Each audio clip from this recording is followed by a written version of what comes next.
তারা তো দাবি তুলছেন। কিসের দাবি? রাস্তা আটকে রেখা ফাইজলামি করার জায়গা পায় না। আপনি সাইডে করে করেন, আমাদের ডাক্তারের গাড়ি আটকে রাখছেন।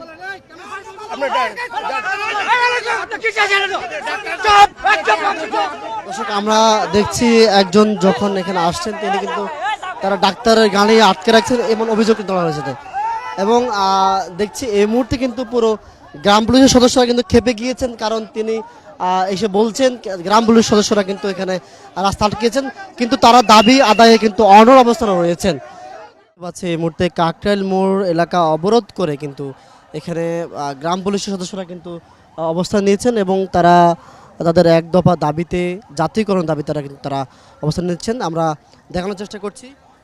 এবং তারা কিন্তু পুরো কাকরাইল, এই মুহূর্তে কাকরাইল মসজিদ এলাকা বা কাকরাইল বিচারপতি ভবন এলাকা, তারা কিন্তু পুরো এলাকা এই মুহূর্তে তার দখল অবস্থা রয়েছে এবং তারা অবস্থান নিয়েছেন। তারা সড়ক অবরোধ করছেন, আজকে বিক্ষোভ করছেন, সেটি আমরা দেখছি। অনেকেই সড়কে শুয়ে পড়েছেন। সড়কে কিন্তু কোনো ধরনের যানবাহনের যে চলাচল সেটি কিন্তু আমরা এই মুহূর্তে দেখতে পাচ্ছি না।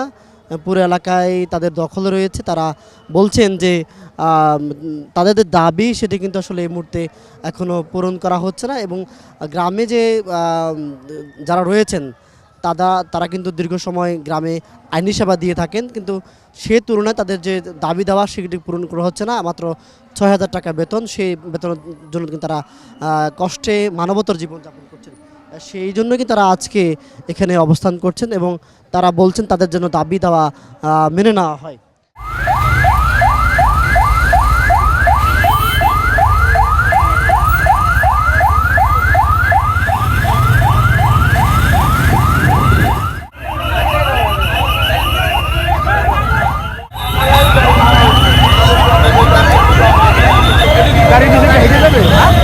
জাতীয়করণ করতে হবে, তারপরে আমরা পথ ছাড়বো, নাহলে ছাড়বো না।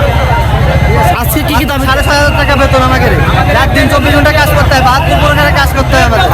ঠিক আছে, এক দফা এক দাবি আমাদের জাতীয়করণ করতে হবে।